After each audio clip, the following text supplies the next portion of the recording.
Look at your phone right now. How quickly do you respond to a message? In the modern world, we are conditioned to believe that speed equals reliability. We think that by being always available, always ready to help, and always quick to reply, we are proving our worth to our bosses, our colleagues, or our social circles. We operate under the assumption that the more accessible we are, the more indispensable we become.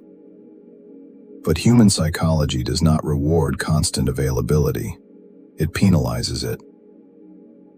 The paradox of scarcity. In economics, there is a fundamental law that governs the marketplace. When the supply of a commodity increases, its perceived value drops.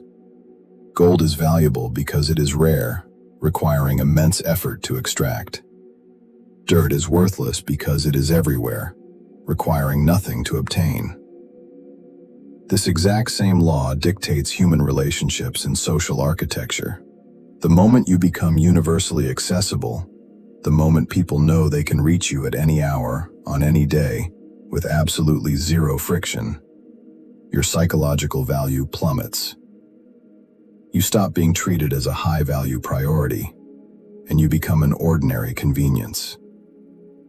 When you are always there to solve a problem, people stop respecting your time. They assume your time is inherently less valuable than theirs, simply because you give it away so freely. You have unintentionally taught the room that they do not have to work for your attention, and what is obtained without effort is rarely respected. The neurological hook. To understand why this happens, we must look at the dopamine pathways in the human brain.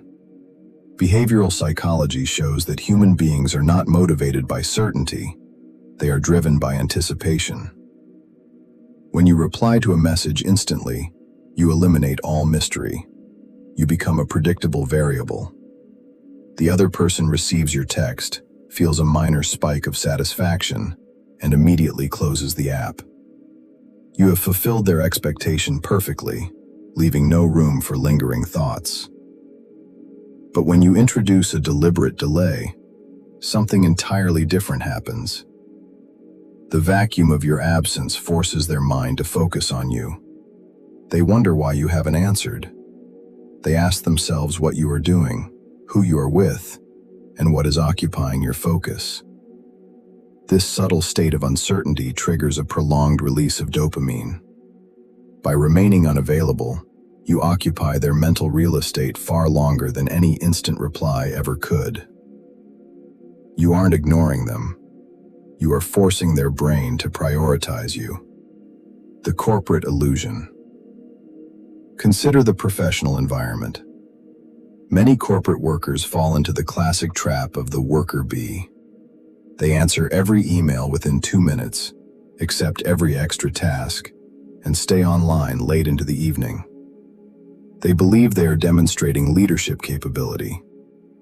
In reality, they are demonstrating low status. By being perpetually available, you signal to upper management that your schedule is empty. You signal that your time is cheap. In the architecture of corporate power, executives are deliberately insulated.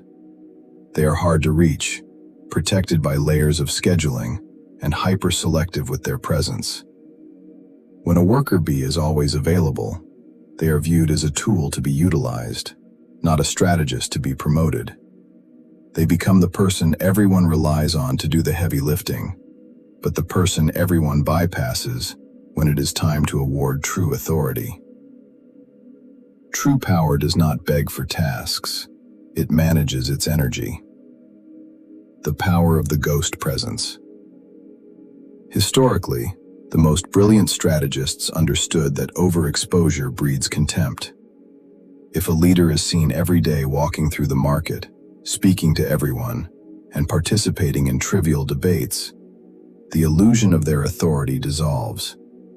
They become familiar, and familiarity erodes mystique. Robert Greene, in his historical studies of power, noted that a person must use absence to create honor and respect. If you are already established in a group, a sudden, deliberate withdrawal makes you the center of conversation. People begin to talk about you in your absence, which paradoxically increases your influence far more than your physical presence would. When you are everywhere, you are ordinary. When you are selective, you become premium. Selective unavailability. Implementing this strategy is not about being arrogant, and it is not about acting childishly distant. It is about establishing a clinical, unbreakable boundary around your personal focus. It is the practice of selective unavailability. First, you must break the reflex of the instant response. When a non-urgent message arrives, do not tap the screen immediately. Let it sit. Force a minimum 20-minute buffer between the stimulus and your reaction. Train the people around you to realize that you do not live to monitor your notifications. Second, control your verbal commitments. Do not be the first person in the room to volunteer your time for a project or an event. Let the question hang in the quiet space of the room. Allow others to exhaust their availability first. When you finally choose to step in, your contribution will be viewed as a massive favor rather than an automated expectation. Third, batch your accessibility. Establish windows of your day where you are completely unreachable, where your phone is face down, your status is offline, and your focus is entirely inward. The shift in control. When you intentionally implement these structural delays, the power dynamics around you begin to shift. You shift the tempo of the environment. You stop reacting to the frantic demands of the outside world, and you force the outside world to adjust to your timeline.